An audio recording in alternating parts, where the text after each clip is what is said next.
Soyez libre.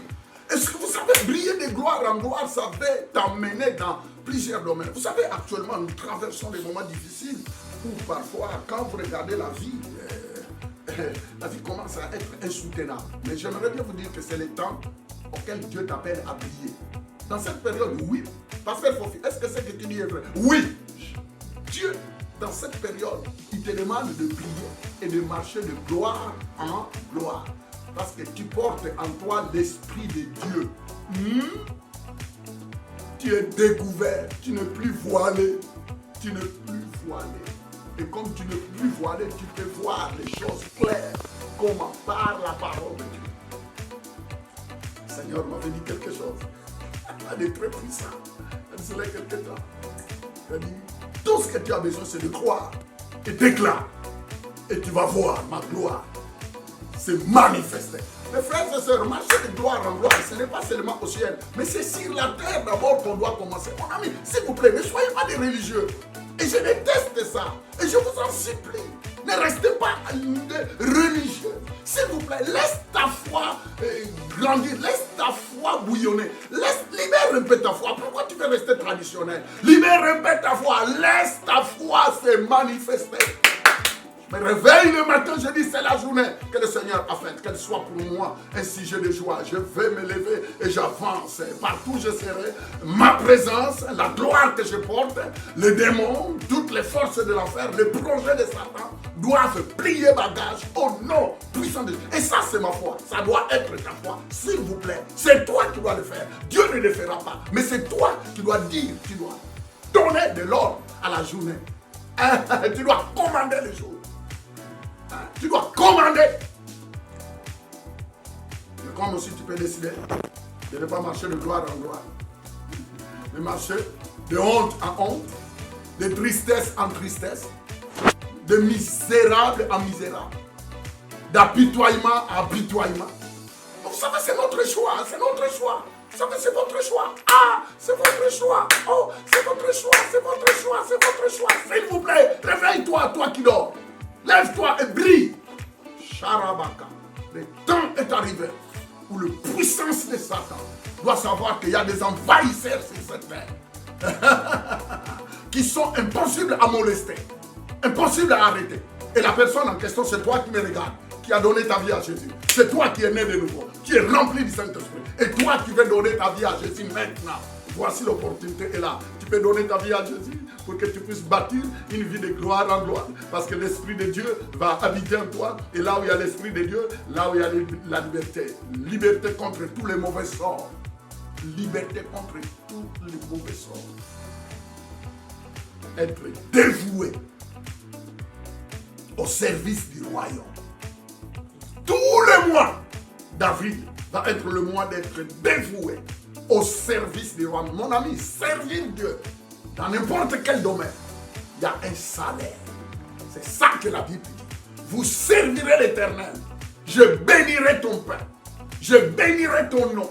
Je ferai ceci. Il y a des promesses. Nous allons avoir un mois d'avril puissant.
chaque torrent et soleil couchant, mais mon seul désir, et Seigneur, mon seul choix, dans ma vie, sois toujours le monde entier, tu es souverain, sur chaque torrent, et soleil couchant, mais mon seul désir, Seigneur, mon seul choix, dans ma vie, sois, oui, règne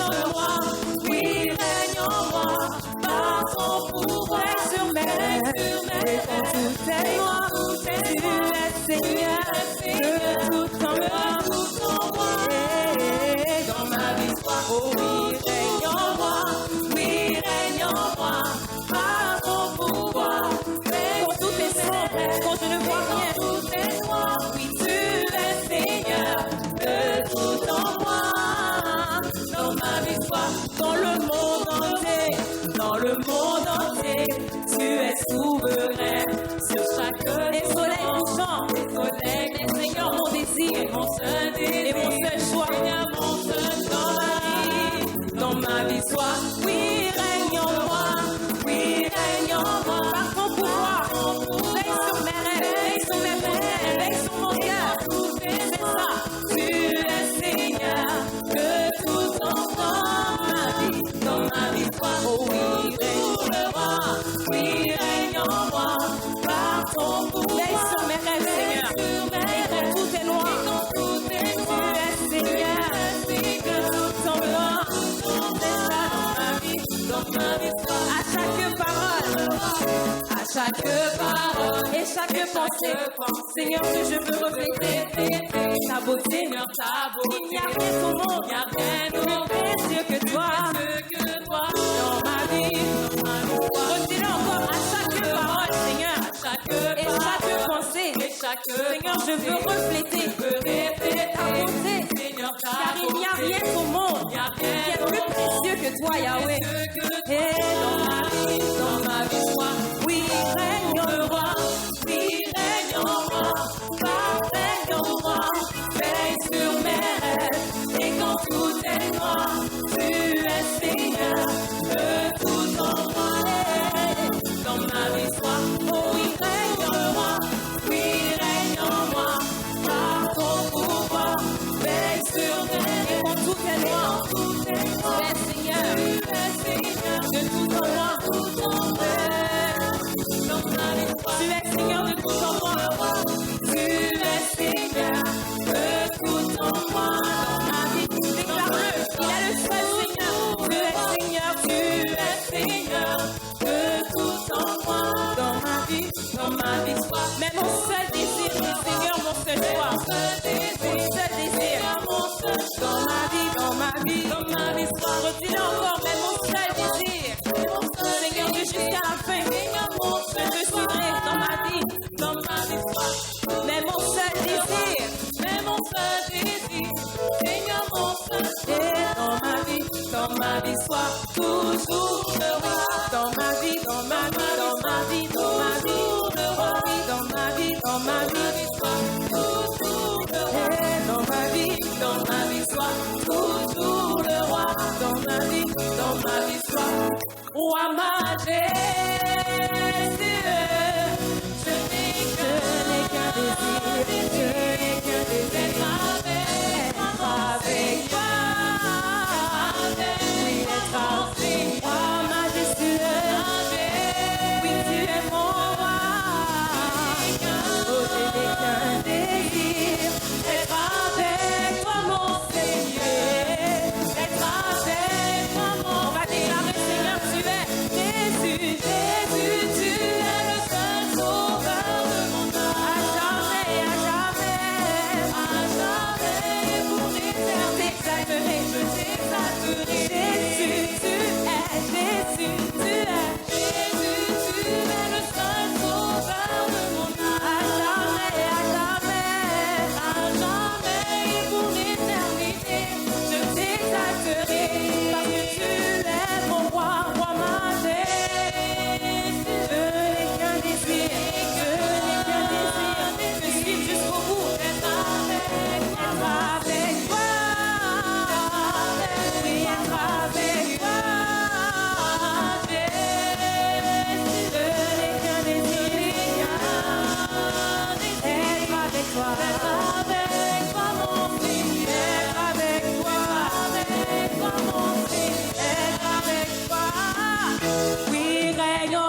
es Seigneur, c'est ça, que tout en moi, dans ma vie, soit, oui, règne en moi, oui, règne en moi, par ton pouvoir, veille sur mes rêves, et dans tout est moi, tu es Seigneur, que tout en moi, dans ma vie, soit toujours le roi, oui, règne en moi, par ton pouvoir, veille sur mes rêves, et quand tout est noir, tu es Seigneur, de tout en moi. Dans ma vie, sois toujours le roi. Oui, règne en moi, par ton pouvoir. Veille sur mes rêves, et quand tout est noir, tu es Seigneur, de tout en moi. Dans ma vie, on va déclarer: tu es Seigneur de tout en moi. Tu es Seigneur de tout en moi. Dans ma vie, sois, oui, tu es Seigneur. Tu es Seigneur de tout en moi. Dans ma vie, sois, une dernière fois avec toute ta conviction. Tu es Seigneur, oui, tu resteras Seigneur de tout en moi. Et dans ma vie, sois toujours le roi. Amen. Yes. Nous avons la chance, nous avons la grâce d'être un peuple consacré à un Dieu comme ça. Un Dieu qui ne peut pas être comparé. Il est incomparable. Incomparable. Nous avons cette grâce, bien-aimés. Et nous allons célébrer encore. Nous allons le glorifier. Nous allons rentrer dans sa présence. Parce que nous sommes un peuple consacré et mis à part pour lui. Yes.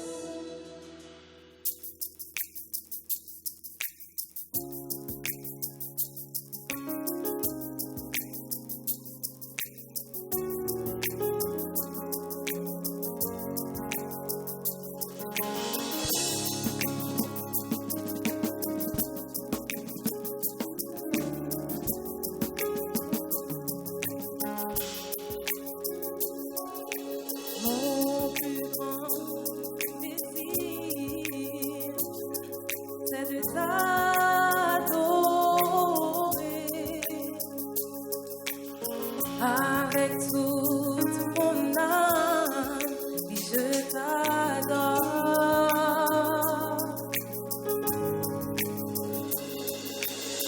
Tout ce qui est en moi, bénis ton Saint-Nom. Oh, avec toute ma force, je t'adore.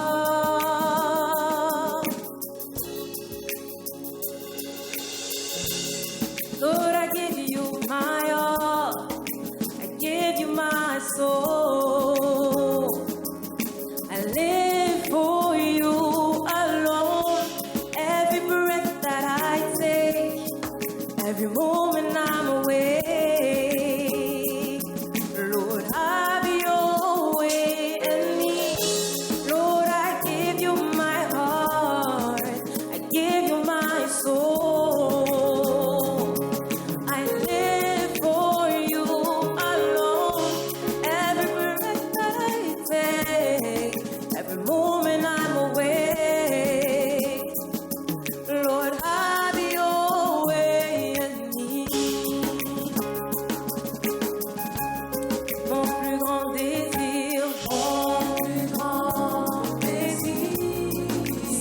T'adorer, Seigneur, avec toute mon âme, je t'adore. Tout ce qui est en moi est fait pour bénir ton Saint-Nom. Bénis ton Saint-Nom avec toute ma force.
toi et Dieu ce matin, c'est de t'adorer.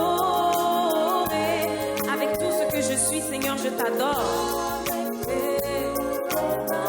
Je t'adore.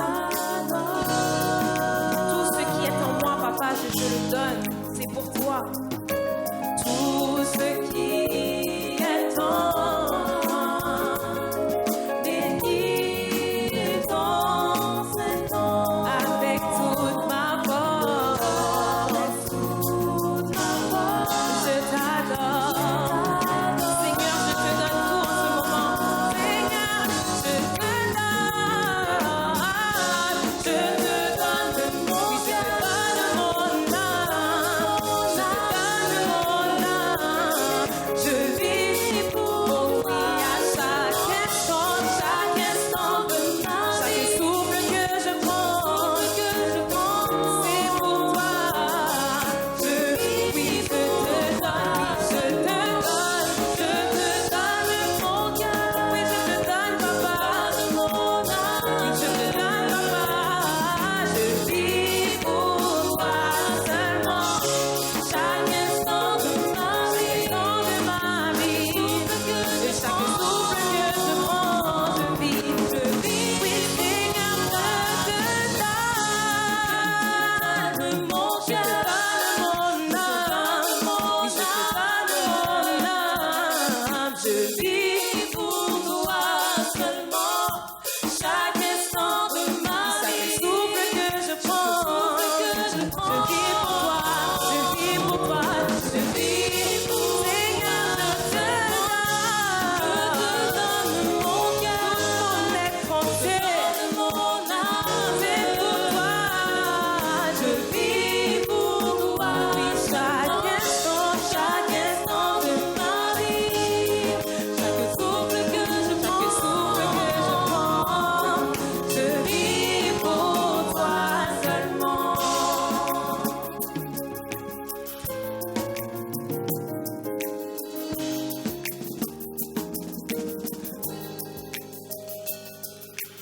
Je viens vers toi dans le secret, dans ta présence, je veux rester. Tu seras toujours là.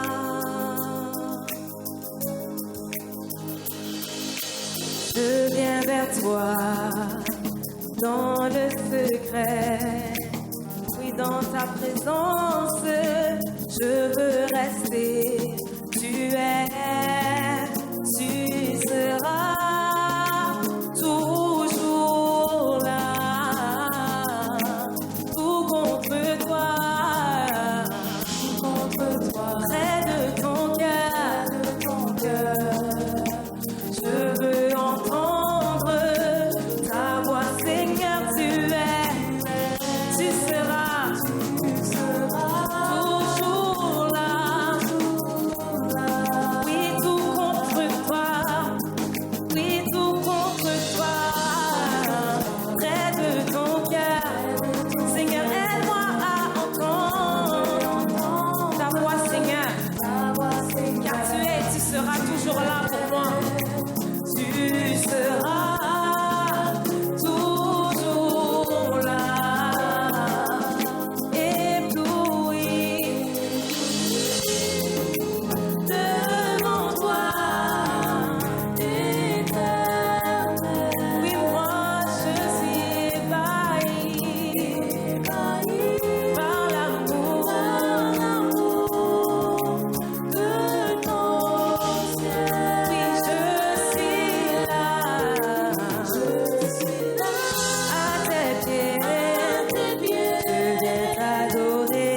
ton Dieu, je désire rester là où tu es. Comme David qui disait qu'il a toujours le plaisir de retourner dans la maison de l'Éternel.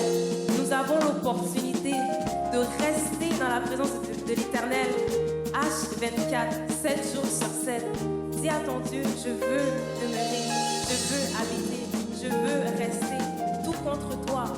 Tu es mon papa, j'ai besoin de toi. Adore ton Dieu. Prends ce temps-là, adore ton Dieu.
Bonsoir, bienvenue au rendez-vous des aigles. Soyez les bienvenus ce soir. Installez-vous confortablement et connectez-vous. Et comme notre pasteur a l'habitude de le dire, soyez connectés, partagez. Donc ce soir, nous allons parler encore du dévouement.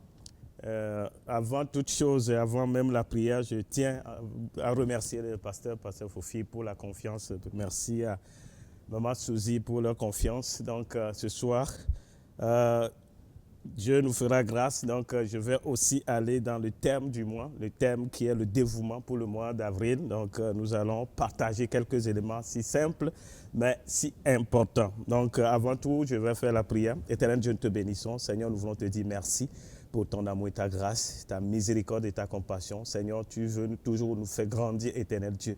Seigneur, ce soir, nous sommes à l'écoute, Seigneur, de ta parole. Père, je me remets entre tes saintes mains. Sers-toi de moi comme un canal ce soir, afin que je sois, éternel Dieu, une bénédiction, éternel Dieu. Sers-toi, éternel Dieu, ô Seigneur, des mots qui sortiront de ma bouche, éternel Dieu, afin que, Père, par ces mots ce soir, nous puissions encore avoir ta lumière. Père, je te loue pour ta fidélité. Prends le contrôle de ce moment et que toute la gloire te revienne dans le nom de Jésus. Amen, amen et amen. Donc, le dévouement, comme je le disais, le thème de ce mois. Ce soir, je vais nous partager vraiment des éléments si simples, comme je l'ai dit, qui vont nous aider à comprendre encore une fois de plus ce thème si important. Donc, avant tout, je veux aller par les définitions du mot dévouement. C'est bien vrai que Pasteur Fofi nous a déjà donné plein d'informations sur ce thème, mais ce soir, je vais encore nous revenir sur quelques éléments qui vont nous aider à mieux comprendre certains aspects. Donc, pour les définitions que j'ai été chercher pour le dévouement, il y a la première définition. C'est vrai, il y a beaucoup de définitions, mais j'en ai retenu deux que je partage avec vous ce soir. Donc, la première définition, dévouement, c'est action de sacrifier sa vie et ses intérêts à quelqu'un ou à une cause. Donc, je reprends, action de sacrifier sa vie et ses intérêts à quelqu'un ou à une cause. Donc, juste pour nous dire que le dévouement, on peut être dévoué pour une cause ou bien à quelqu'un. Et dans notre cas, bien sûr, nous parlons du dévouement à Dieu.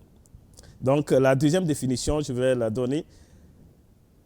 Le dévouement, c'est faire une chose pénible, effort ou privation au profit d'une personne ou d'une cause. Donc, une personne ou une cause, faire une chose pénible. Donc, les deux définitions se rejoignent quelque part parce qu'on parle de sacrifice dans les deux cas. Donc, le dévouement.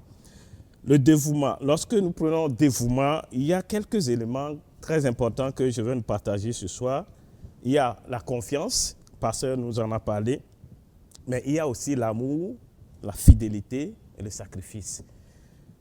Vous conviendrez avec moi que je ne peux pas dire que je suis dévoué à une cause ou à quelqu'un si je n'aime pas la cause ou si je n'aime pas cette personne-là. Donc, si nous disons que nous dévouons à Dieu, nous sommes dévoués à Dieu, ça veut dire qu'en premier lieu, nous devons aimer Dieu. La deuxième chose, on ne peut pas dire qu'on est dévoué à quelqu'un si on n'est pas fidèle à cette personne. Donc, nous parlerons aussi ce soir de la fidélité. Donc, si tu es fidèle à quelqu'un, tu peux dire que tu es dévoué à cette personne. La troisième chose, le sacrifice. Lorsqu'on est dévoué à quelqu'un, d'ailleurs, dans la définition, on nous dit action de sacrifier sa vie ou ses intérêts à une cause ou à quelqu'un. Donc, ça veut dire que tu dois être prêt pour le sacrifice si tu veux être dévoué. Bien sûr, il y a la confiance, parce qu'on a parlé longuement, donc je ne vais pas revenir là-dessus. Donc, je vais me contenter ce soir sur les trois éléments: amour, fidélité et sacrifice. Donc, sans tarder, je prendrai le premier mot qui est l'amour, le premier élément qui est amour. Donc, se dévouer à quelqu'un, lorsque nous voulons nous dévouer à Dieu, ça veut dire qu'en premier lieu, nous devons aimer Dieu. Si nous n'aimons pas Dieu, nous ne pouvons pas dire que nous sommes dévoués à Dieu. Et le mot amour, si vous vous rappelez, durant le mois de décembre, c'est un thème qui a été largement abordé. Mais ce soir, je vais nous conduire à quelques rappels, quelques éléments que je juge importants que nous puissions garder en tête lorsque nous parlons de dévouement. Donc, le premier passage, nous allons le lire dans 1 Jean, chapitre 4, le verset 16. 1 Jean, chapitre 4, le verset 16, qui nous dit, on lit, « Et nous avons connu l'amour que Dieu a pour nous, et nous y avons cru. Dieu est amour, et celui qui demeure dans l'amour demeure en Dieu, et Dieu demeure en lui. » Je reprends. Et nous avons connu l'amour que Dieu a pour nous, et nous y avons cru. Dieu est amour, et celui qui demeure dans l'amour demeure en Dieu, et Dieu demeure en lui. Je vais me contenter d'abord de la première partie. Nous avons connu l'amour que Dieu a pour nous, et nous y avons cru. Donc, nous devons savoir, et nous le savons bien sûr, que Dieu nous aime. Mais parfois, nous avons cette connaissance, mais ça se limite juste au niveau des mots. Et il arrive que dans des situations, nous ne réalisons plus l'amour de Dieu. Ce soir, je veux nous rappeler ces choses comme quoi, lorsque nous disons que Dieu nous aime, ça veut dire que Dieu nous aime dans toutes les situations. Et nous ne devons pas perdre cela de vue. Dieu nous aime. Et Dieu nous aime dans quelles que soient les circonstances, Dieu nous aime. C'est pour cela que ce soir, je vais nous dire que ce n'est pas parce que les situations sont devenues difficiles que nous allons oublier l'amour de Dieu. L'amour de Dieu est là tout le temps pour nous.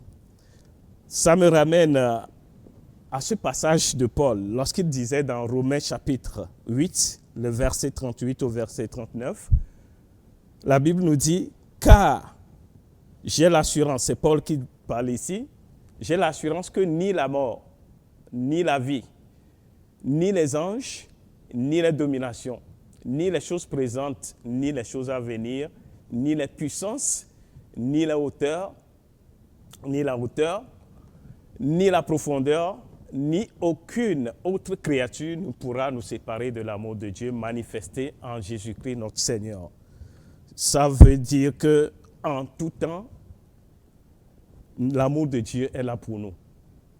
Donc, Paul dit qu'il a l'assurance que même la mort ne va pas le séparer de l'amour de Dieu. Dieu nous aime et nous aime en tout temps. Et nous devons garder cela en tête. Quel que soit le temps qui passe, nous devons garder en tête que Dieu, son amour est toujours là. Peu importe la situation que nous vivons, nous devons nous rappeler que l'amour de Dieu est toujours présent pour nous. Ce n'est pas, quelle que soit la situation qui peut venir, ce n'est pas la situation qui va nous faire croire que Dieu n'existe plus. Je sais qu'en ces temps difficiles, devant tout ce qui se passe, beaucoup se posent la question, est-ce que Dieu existe encore? Est-ce que Dieu existe vraiment? S'il est là, pourquoi il permet toutes ces choses? Ce n'est pas parce qu'il existe que certaines choses vont se passer. Les choses vont se passer, mais ça ne veut pas dire que Dieu n'existe pas. Donc, quelles que soient les difficultés que nous pouvons vivre, nous devons aimer Dieu. Et nous devons savoir plutôt aussi qu'il nous aime. Et sa présence est tout le temps avec nous. Donc, nous devons garder cette assurance que quel que soit ce qui se passe, Dieu est avec nous. Même dans des moments très difficiles, dans des moments où on est désespéré, nous devons toujours nous rappeler que l'amour de Dieu est toujours là. L'amour de Dieu ne faillit jamais. Et si nous retournons au verset que nous avons lu, 1 Jean 4, le verset 16, la deuxième partie nous dit « Celui qui demeure dans l'amour demeure en Dieu, et Dieu demeure en lui. » Celui qui demeure dans l'amour, celui qui demeure dans l'amour. Donc, celui qui manifeste l'amour. Ça veut dire que si nous voulons que Dieu habite en nous, nous devons aimer. Ce soir, comme je l'ai dit, je veux qu'on aille dans les choses plus pratiques. Aimer, ça veut dire quoi? Parce que pour que Dieu puisse demeurer en nous, comme je l'ai dit, nous devons manifester l'amour. Dieu nous aime, nous aussi nous devons aimer. Et aimer, qu'est-ce que ça veut dire? Nous allons lire dans 1 Jean chapitre 4, le verset 20 au verset 21, de façon pratique. Qu'est-ce que ça veut dire aimer Dieu? La Bible nous dit, si quelqu'un dit « j'aime Dieu » et qu'il haïsse son frère, c'est un menteur. Car celui qui n'aime pas son frère qu'il voit, comment peut-il aimer Dieu qu'il ne voit pas? Et nous avons de lui ce commandement que celui qui aime Dieu aime aussi son frère. Donc la Bible nous dit ici que aimer Dieu, c'est aimer son frère. Donc si je dis que j'aime Dieu, mais je ne vois pas Dieu, vous êtes d'accord avec moi? Mais je haïs mon frère. Je haïs mon frère, ça veut dire quoi? Ça veut dire que je suis un menteur, c'est ce que la Bible nous dit. Aimer son prochain, c'est aimer ses frères et sœurs. Parfois, nous nous trompons en limitant notre amour seulement aux frères en Christ. Mais quand il s'agit des membres de notre famille, nous pouvons haïr. Là, nous nous trompons. Aimer, c'est la nature de Dieu. Dieu est amour, c'est ce que la Bible nous dit dans ce verset. Ça veut dire que peu importe où nous nous trouvons, ceux qui sont autour de nous, nous devons les aimer. Donc l'amour, c'est la nature divine. Donc nous ne pouvons pas dire que nous sommes des enfants de Dieu si nous n'aimons pas les autres. Et c'est pour cela que nous devons régulièrement revenir dans la Bible pour connaître, ou bien pour prendre connaissance de ce que la Bible nous enseigne sur l'amour. Et dans 1 Corinthiens chapitre 13, du verset 4 au verset 7, nous allons lire 1 Corinthiens chapitre 13, verset 4 au verset 7. La Bible nous dit, l'amour, ici on parle de charité, c'est bien sûr l'amour. L'amour est patient, il est plein de bonté. L'amour n'est pas envieux. La charité, je reprends la version Louis II, la charité ne se vante point. Elle ne s'enfle point d'orgueil. Elle ne fait rien de malhonnête. Elle ne cherche point son intérêt. Elle ne s'irrite point. Elle ne soupçonne point le mal. Elle ne se réjouit point de l'injustice, mais elle se réjouit de la vérité. Elle excuse tout, elle croit tout, elle espère tout, elle supporte tout. Ça, c'est la charité, c'est l'amour. C'est la définition ce que la Bible nous donne. Mais je vais juste revenir sur 2 éléments. On nous dit la charité ou l'amour n'est pas envieuse. La charité n'est point envieuse. Lorsque ton frère, ta sœur est béni, tu dis gloire à Dieu, mais dans ton cœur, est-ce que tu l'as réellement dit? Parce que parfois, nous nous réjouissons de façon superficielle lorsque notre frère ou notre sœur est dans une bénédiction, mais à l'intérieur de nous, il y a un pincement. Mais nous devons savoir que le vrai amour doit se réjouir de la bénédiction du prochain. Donc ça veut dire que le vrai amour n'est point envieux. Donc, nous devons savoir que nous ne sommes pas pareils. Et Dieu a un plan pour chacun de nous. Donc, si mon frère, ma soeur est béni, je dois me réjouir parce que mon tour viendra aussi. Mais si je suis envieux, je suis en colère ou je ne suis pas d'accord ou bien je ne suis pas content de la bénédiction de mon frère ou de ma soeur, la mienne ne viendra pas. Donc, nous devons faire un effort pour demeurer dans l'amour. On nous dit vers la fin que l'amour pardonne. Aujourd'hui, le mot pardon, c'est un sujet qui, je dirais, qu'on ne connaît plus, alors que nous sommes des enfants de Dieu. Nous devons pardonner. Le manque de pardon est une arme efficace que l'ennemi utilise. Et tout enfant de Dieu doit faire tout, quel que soit ce que tu dois faire un effort pour que ton cœur soit dégagé. Parce que ce que Dieu voit, c'est le cœur. Donc tu ne dois pas garder des blessures. Quel que soit ce qu'on t'a fait, quelle que soit la gravité du tort qu'on t'a fait, tu dois faire un effort pour pardonner, pour libérer ton cœur. Dieu ne verra pas la raison que tu as pour agir, mais c'est la nature de ton cœur que Dieu va voir. Donc, le pardon est très important. Quel que soit ce qu'on va te faire, quelle que soit la blessure, quelle que soit la raison que tu peux avoir, on est toujours capable de pardonner. Quel que soit le temps que ça a pris, il faut pardonner. Aujourd'hui, le temps qui court, dans beaucoup de couples, dans beaucoup de foyers, il y a des difficultés.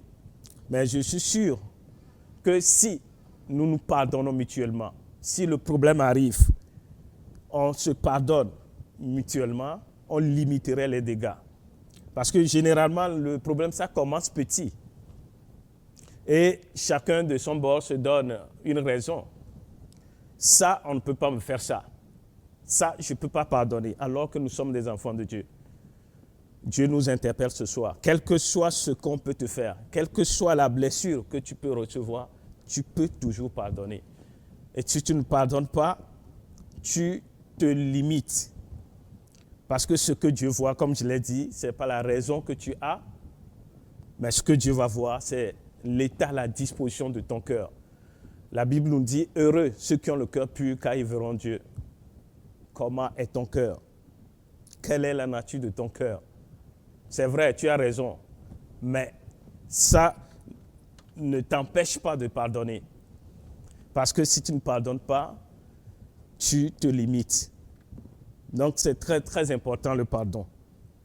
Donc, je nous ai parlé de l'amour, comment Dieu nous aime, comment est-ce que nous devons nous aussi aimer pour pouvoir demeurer en Dieu, comme nous le dit le verset que nous avons lu tantôt. Donc, l'amour est très important pour quelqu'un qui se dit dévoué. Parce que parfois, il peut nous arriver de dire que nous sommes dévoués, mais il y a des gens qui sont proches de nous que nous n'aimons pas. Et là, nous nous trompons. La Bible nous dit que nous sommes des menteurs lorsque nous disons que nous aimons Dieu, mais nous n'aimons pas notre prochain. Ça veut dire que le dévouement commence d'abord par l'amour de Dieu. Si je veux me dévouer à Dieu, je veux dire que je suis dévoué à Dieu, je dois aimer Dieu. Et aimer Dieu me réfère à l'amour de mon prochain, à l'amour de mon frère, à l'amour de ma sœur. Quel que soit ce que le frère ou la sœur peut me faire, si ça demande de pardonner, je pardonne. Parce que je dois aimer. Si je veux dire que je suis dévoué.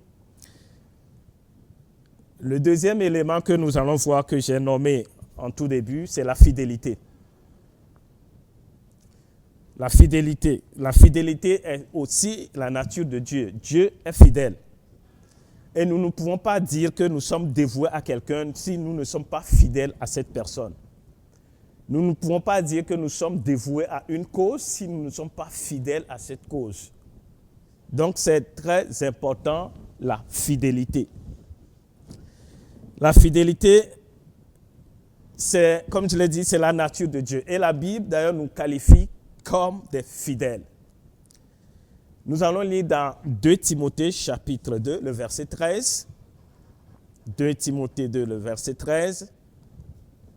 La Bible nous dit, 2 Timothée 2, le verset 13. Si nous sommes infidèles, 2 Timothée 2, le verset 13. Si nous sommes infidèles, lui, il demeure fidèle, car il ne pourra jamais se renier lui-même. Si nous sommes infidèles, il demeure fidèle,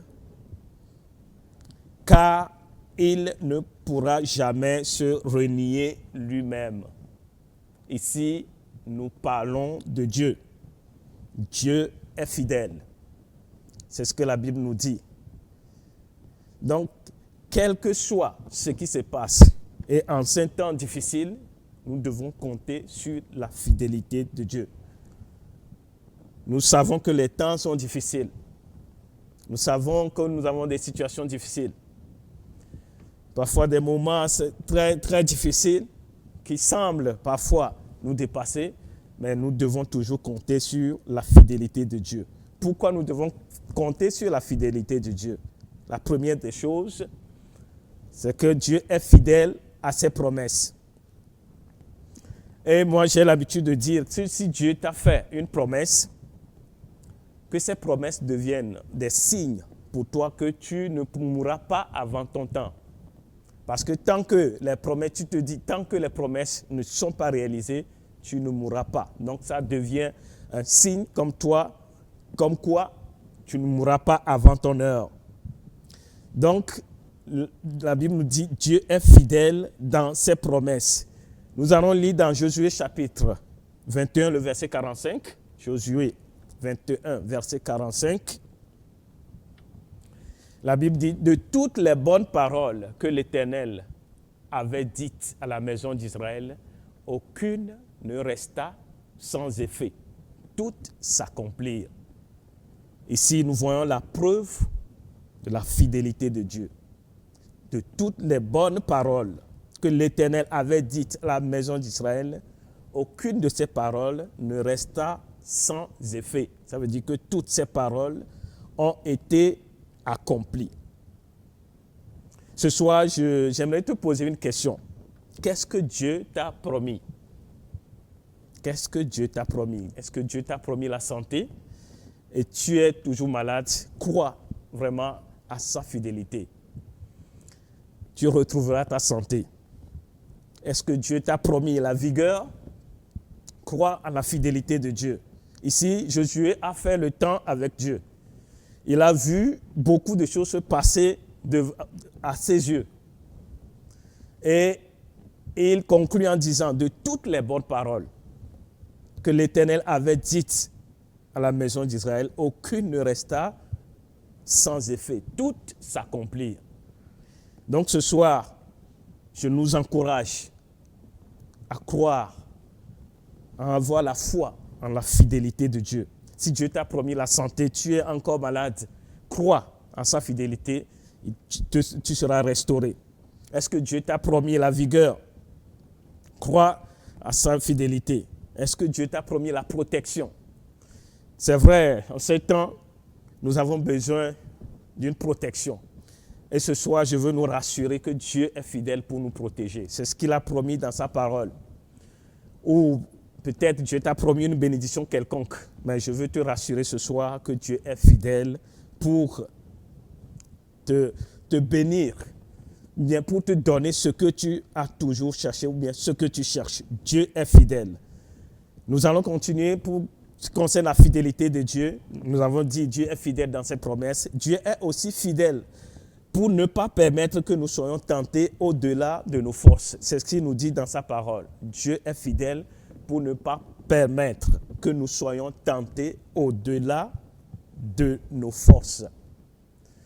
Nous lirons ce passage dans 1 Corinthiens chapitre 10, le verset 13. 1 Corinthiens chapitre 10, le verset 13. La Bible nous dit « Aucune tentation ne vous est survenue qui n'ait été humaine, et Dieu, qui est fidèle, ne permettra pas que vous soyez tentés au-delà de vos forces. Mais avec la tentation, il préparera aussi le moyen d'en sortir afin que vous puissiez la supporter. Afin que vous puissiez supporter la tentation. » Ce verset nous dit simplement que toutes les tentations sont humaines. C'est ce que nous devons comprendre dans ce verset. Ça veut dire que lorsque nous vivons une situation difficile, une situation compliquée, une situation où nous avons l'impression que ça nous dépasse, nous devons toujours garder en idée que Dieu est avec nous et qu'il a dit qu'il ne permettra pas que nous soyons tentés au-delà de nos forces. Parfois, nous croyons que nos forces sont limitées. Parfois, nous croyons que nous n'avons pas de force. Mais Dieu ici, il fait une promesse. Il dit qu'il préparera aussi le moyen d'en sortir. Ça veut dire qu'il a préparé un moyen par lequel tu t'en sortiras. Donc, à toi maintenant de prier pour que Dieu t'ouvre les yeux, pour que tu puisses trouver ce moyen par lequel tu pourras t'en sortir. Donc, tout ce qui peut nous arriver, nous devons être conscients que Dieu est toujours au contrôle et qu'il a toujours préparé un moyen pour que nous puissions nous en sortir. Dieu est au contrôle de tout. C'est ce que nous devons noter ce soir. Dieu est au contrôle de tout. Il n'y a rien qui nous arrive qu'il ne connaît pas. Avant que cette année, c'est depuis 2020, le Covid est apparu, Dieu, lui, savait qu'en 2020, il y aura Covid. Et il prépare aussi les moyens par lesquels nous en sortirons. Donc, je veux te dire que, quel que soit ce qui va t'arriver, il faut savoir que Dieu est au contrôle de la situation. Dieu est au contrôle de ta situation. Et il a préparé un moyen par lequel tu devais t'en sortir. Donc, à toi maintenant de chercher sa face, de prier pour qu'il t'éclaire. Parce que généralement, les moyens sont à nos côtés, mais nous ne les voyons pas. Nous avons les yeux, mais nous ne voyons pas. Ce n'est pas parce que nous avons les yeux que nous voyons tout, non. Il y a des choses spirituelles. Il faut que Dieu nous éclaire afin que nous puissions les voir. Donc, les moyens sont aussi préparés. Nous devons nous rassurer ce soir que, quelle que soit la tentation, Dieu est au contrôle et qu'il a préparé un moyen. La troisième chose, Dieu est fidèle pour pardonner nos péchés. Parfois, il nous arrive que nous commettons un péché et nous demandons pardon, mais nous avons toujours ce poids qui revient, cette culpabilité que Satan nous ramène toujours. Mais nous devons ce soir savoir que Dieu, il est fidèle pour nous pardonner. Une fois que nous demandons pardon, Dieu nous pardonne. 1 Jean 1, verset 9 nous dit, « Si nous confessons nos péchés, il est fidèle et juste pour nous les pardonner et nous purifier de toute iniquité. » Si nous confessons nos péchés, il est fidèle et juste pour nous pardonner et nous purifier de toute iniquité. Donc, c'est très, très important d'abord de pardonner. Lorsqu'on reconnaît qu'on a fait quelque chose de mal, on a péché contre Dieu, nous devons les confesser. Et si nous les confessons, nous devons nous rassurer. Nous devons être sûrs que Dieu nous a pardonné. Parce qu'il a même dit aussi dans la Bible que le sang de Jésus nous purifie de tout péché. Donc, une fois que nous confessons nos péchés, nous devons être sûrs que Dieu nous a pardonné. La culpabilité qui suit pendant un long moment ou qui revient devient finalement l'œuvre de l'ennemi. Parce que l'ennemi ne veut pas que nous soyons en paix, que nous puissions jouir vraiment de la présence de Dieu. Il va toujours nous ramener en arrière. Il va nous dire, tu as fait telle chose, tu as fait telle chose. Mais c'est du mensonge. Parce que Dieu, on nous dit ici, Dieu est fidèle pour nous pardonner de nos péchés et de nos iniquités. Maintenant, nous avons vu que Dieu est fidèle. Il est amour, il nous aime. À nous, à notre tour, en tant que des fidèles de la nature divine, nous devons être aussi fidèles. Et la fidélité de façon pratique, qu'est-ce que ça veut dire? La fidélité, je l'ai définie ici. La fidélité, c'est de continuer jour après jour, mois après mois, année après année, à faire ce qu'on est supposé faire avec la meilleure attitude et le meilleur zèle possible. Je reprends. La fidélité, c'est continuer jour après jour, mois après mois, année après année, à faire la chose qu'on est supposé faire avec la meilleure attitude et le meilleur zèle possible. Parce que parfois on peut dire qu'on est fidèle en faisant des choses, mais pas avec cœur. Parce que ce qui compte beaucoup devant Dieu, c'est l'attitude. Donc, c'est important d'avoir une bonne attitude dans notre fidélité. Et une chose que nous devons remarquer ici, la fidélité, ça se mesure dans le temps. Pour dire à quelqu'un que cette personne est fidèle, c'est au fil du temps qu'on verra. C'est au fil du temps qu'on pourra le dire. Parce que quelqu'un ne peut pas être avec moi aujourd'hui et demain je vais dire que cette personne est fidèle. Non, c'est lorsque cette personne fera des années avec moi et va demeurer dans ce qu'elle est en train de faire, fidèle à ce qu'elle est en train de faire, que je dirais que cette personne est fidèle. Donc, pour être dévoué vraiment à quelqu'un, il faut être fidèle à cette personne. Et nous devons être fidèles à Dieu. Et la Bible nous appelle aussi des fidèles. Nous le lirons dans 1 Timothée chapitre 4, le verset 12, ce que Paul disait à Timothée.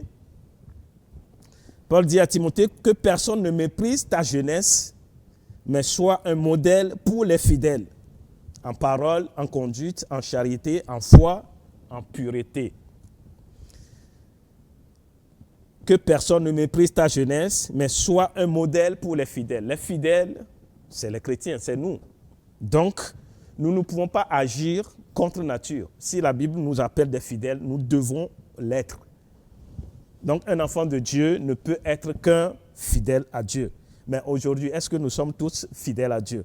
Est-ce que la pandémie ne nous a pas reculés dans notre fidélité à Dieu? Nous devons y penser. C'est important que nous soyons fidèles. Peu importe le temps, peu importe ce qui se passe, nous devons demeurer fidèles parce que nous sommes des fidèles. C'est ce que la Bible dit de nous. La fidélité est aussi un critère d'approbation. Nous lirons dans 2 Timothée, chapitre 2, le verset 2. Toujours Paul qui parle à Timothée. Il dit, « Ce que tu as entendu de moi en présence de beaucoup de témoins, confie-le à des hommes fidèles et qui soient capables de l'enseigner aussi à d'autres. » Confie-le à des hommes fidèles. Ici, nous voyons Paul qui dit à Timothée de confier des rôles à des personnes qui sont fidèles. C'est vrai, ces personnes doivent avoir aussi la capacité d'enseigner à d'autres personnes. Nous sommes d'accord. Mais si ces personnes ont seulement la capacité, mais ne sont pas fidèles, la responsabilité ne leur sera pas confiée. Donc, c'est pour nous dire que réellement, la fidélité est un critère d'approbation. Et Je suis sûr que si aujourd'hui le pasteur décide de confier des rôles, des responsabilités à des gens, à des personnes, des frères de l'Église, il va aussi voir leur fidélité. Parce que c'est important, même dans la vie pratique. Lorsque tu es dans un travail, on veut élever des gens, on veut confier des postes, on veut confier certaines tâches à certaines personnes, on regarde toujours la fidélité. Donc la fidélité, c'est vraiment un critère d'approbation. La fidélité est aussi un critère de promotion, ou je dirais la fidélité, c'est la clé de la promotion. Nous allons lire dans Luc chapitre 16, le verset 10 et verset 12. Luc chapitre 16, verset 10 et 12. Je lis, « Celui qui est fidèle dans les moindres choses l'est aussi dans les grandes. Et celui qui est injuste dans les moindres choses l'est aussi dans les grandes. Si donc vous n'avez pas été fidèle dans les richesses injustes, qui vous confiera les véritables? Et si vous n'avez pas été fidèle dans ce qui est à autrui, qui vous donnera ce qui est à vous? » Ce passage, je peux l'expliquer sur deux volets. Le premier, c'est que même dans la vie pratique, pour élever certaines personnes, pour élever des gens, on se base souvent sur ce qu'ils ont fait, le passé, on se base sur les fruits qu'ils ont portés, on se base sur leur fidélité pour les élever. Donc ici, on dit, celui qui est fidèle dans les moindres va l'être aussi dans les plus grandes. Donc, c'est quelque chose qui s'explique aussi dans la vie active. Et souvent même dans les entreprises, pour confier une grande tâche à quelqu'un, on va voir que si cette personne est fidèle dans les petites tâches, et on lui confiera les plus grandes. Et une chose qui m'a interpellé ici, c'est le verset 11. « Si donc vous n'avez pas été fidèle dans les richesses injustes, qui vous confiera les véritables ?» Mais richesse injuste, ça, je n'ai pas compris ça. Je me dis, pourquoi richesse injuste? Et j'ai été chercher pour savoir pourquoi Jésus, parce que c'est Jésus lui-même qui parlait ici, il parlait de richesse injuste. Et ce que j'ai compris, c'est que littéralement dit richesse injuste, on parle ici de mammon de l'injustice. Et on nous dit que c'est une transcription grecque du mot araméen désignant richesse personnifiée. Donc, personnifiée comme une divinité. Donc, ça veut dire quoi? Ça veut dire que au temps de Jésus, la richesse était considérée comme quelque chose de mammon, c'est-à-dire de faux dieu. C'est pour ça qu'on parle de richesse injuste. C'est pour nous dire qu'aujourd'hui, la richesse que nous avons, comparée aux choses célestes, la richesse n'a pas de valeur. La richesse n'a pas de valeur. Et les vraies valeurs, les véritables richesses, c'est les richesses célestes. C'est ce que la Bible nous dit ici. Donc, je reprends le verset 11. « Si donc vous n'avez pas été fidèles dans les richesses injustes, c'est-à-dire les richesses de la terre, qui ne sont que des choses passagères, qui nous confiera les véritables? Les véritables sont les richesses célestes. » Et il conclut en disant, « Et si vous n'avez pas été fidèles dans ce qui est à autrui, qui vous donnera ce qui est à vous? » Et ce que j'ai compris par ce verset, qui vous donnera ce qui est à vous, ce qui est à autrui, c'est pour nous dire que sur cette terre, rien ne nous appartient. La preuve, chacun de nous, même si quelqu'un fait plus de 100 ans, tu en as fait beaucoup. Et tu vas partir, tout ce que tu as va rester. Donc tout ce que nous avons ne nous appartient pas. La preuve, c'est qu'un jour, nous allons les laisser. Mais les choses qui sont des choses célestes sont des choses beaucoup plus durables. Parce que les choses célestes, c'est les choses de l'éternité. Les choses qui n'ont pas de fin. Alors que tout ce qui est terrestre a une fin. Donc, les choses véritables sont des choses célestes. Donc, pour être quelqu'un de vraiment dévoué, il faut la fidélité, même dans les petites choses. Nous devons être fidèles dans les petites choses et Dieu nous confiera les plus grandes. Et si nous disons que nous sommes dévoués, nous devons être fidèles dans les petites choses. Donc, aussi, nous devons savoir que la fidélité, c'est une qualification pour tout serviteur de Dieu. Tout serviteur de Dieu doit être fidèle. 1 Corinthiens chapitre 4, verset 2 nous dit, « Du reste, ce qu'on demande des dispensateurs, c'est-à-dire administrateurs, gérants ou serviteurs, c'est que chacun soit trouvé fidèle. » Nous devons être fidèles. Nous devons nous attacher au Seigneur, surtout nous, serviteurs de Dieu. Ce n'est pas Covid qui va faire que nous allons nous détacher de Dieu. Nous devons nous attacher à Dieu. Nous devons demeurer fidèles à notre foi. Nous devons demeurer fidèles au service que nous rendons à Dieu. Nous devons demeurer fidèles au service de Dieu. C'est très important. Et dans la maison de Dieu, il y a beaucoup de services. Et nous ne devons pas les faire avec négligence. Nous ne devons pas le faire aujourd'hui et demain, nous abandonnons. Nous devons être fidèles. Et la fidélité, comme je l'ai dit, ça se mesure avec le temps. Donc, nous devons être fidèles dans le service. Nous devons être fidèles aussi dans les dîmes et offrandes. Ça, c'est très important. Fidèles dans les dîmes et offrandes. Je sais que pour beaucoup, c'est difficile. Mais je peux nous dire ce soir que la fidélité, ça paye toujours. Et il y a un témoignage que j'ai donné il y a quelque temps ici. Je le donne encore aujourd'hui, juste pour fortifier quelqu'un, juste pour encourager quelqu'un à être fidèle dans les dîmes et offrandes. C'est très important. C'est que j'ai commencé, je vais être très rapide puisque nous sommes pratiquement à la fin. J'ai commencé un travail avec un salaire. Et en moins de 2 ans, lorsque je me mets à calculer la différence de salaire, c'est plus de 23 000 $. 23 000 $. Et ça, c'est quelque chose qui n'est pas aussi évident dans, quelle que soit la compagnie aujourd'hui, tous ceux qui sont salariés, je ne dis pas que c'est l'absolu, il peut y avoir d'autres cas, mais je peux dire que c'est rare. Faire une différence de salaire en moins de 2 ans, une différence de salaire de 23 000, c'est rare. Donc, c'est Dieu qui peut le faire. Et Dieu le fait pour quelqu'un qui est fidèle. C'est pratiquement un miracle. Mais ce n'est pas aussi difficile pour Dieu de le faire lorsque nous lui sommes fidèles. Donc, c'est pour nous dire que la fidélité, ça paie toujours. Je nous encourage à être fidèles. Et une chose qui est importante que nous devons savoir, comme pasteur a l'habitude de nous le dire, si tu veux une bénédiction financière, il faut poser des actions financières. Donc, sans les actions financières, tu ne pourras pas t'attendre à des bénédictions financières.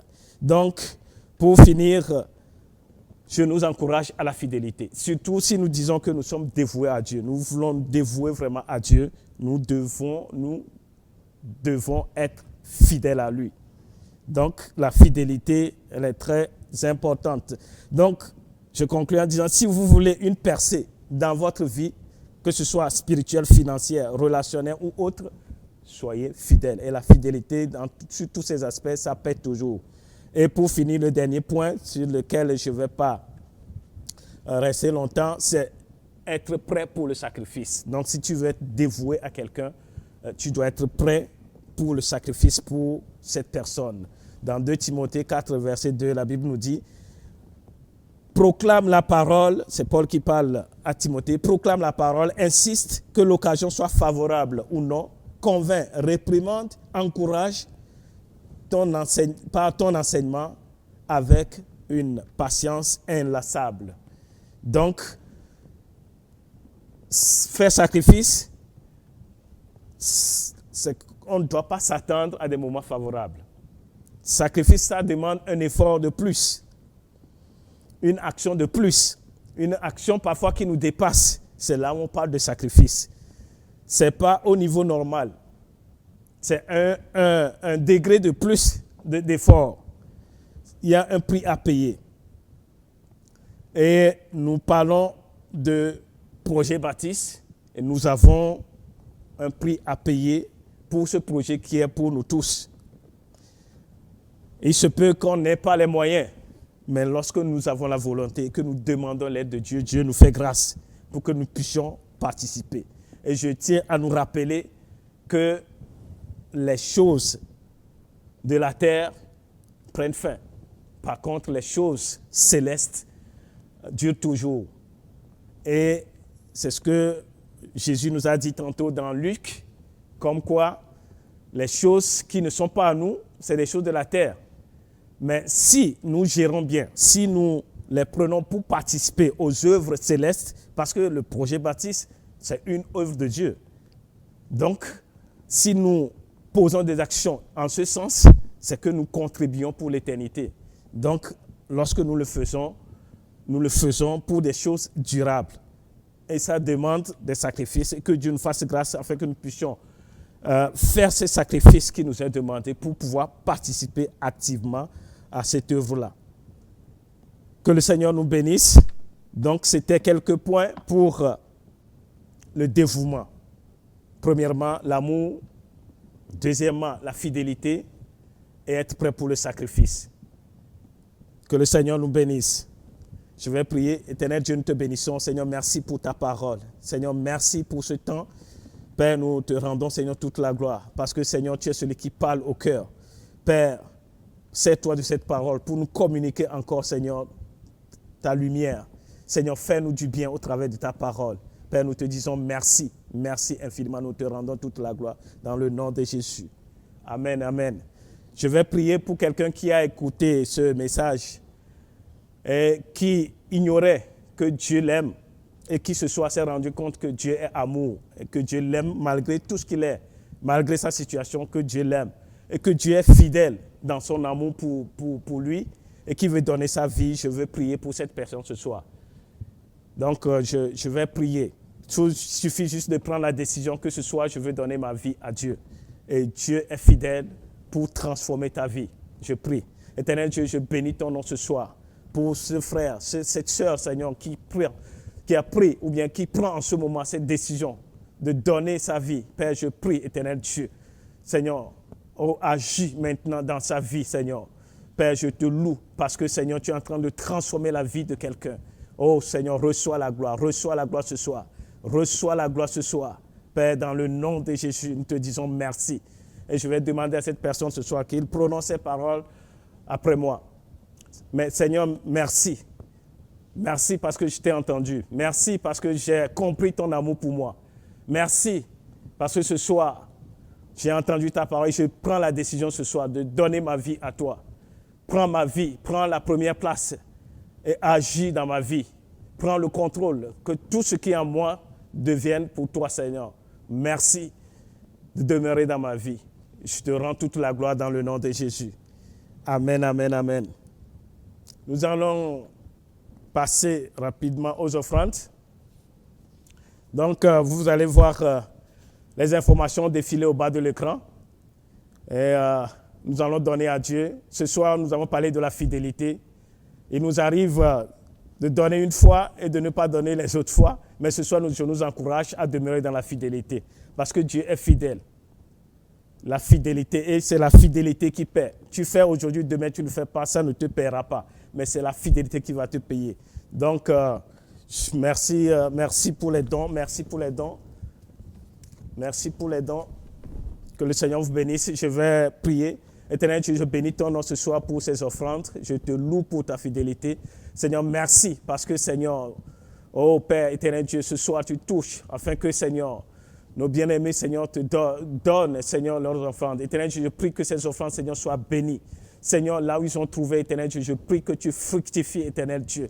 Seigneur, que là où ils ont trouvé, éternel Dieu, que tu leur rends encore au centuple, Père. Père, je te loue, Père, je te bénis ce soir pour ta fidélité. Je te rends gloire dans le nom de Jésus. Amen, amen, amen. Que le Seigneur vous bénisse. Donc, merci et à la prochaine. Bye bye.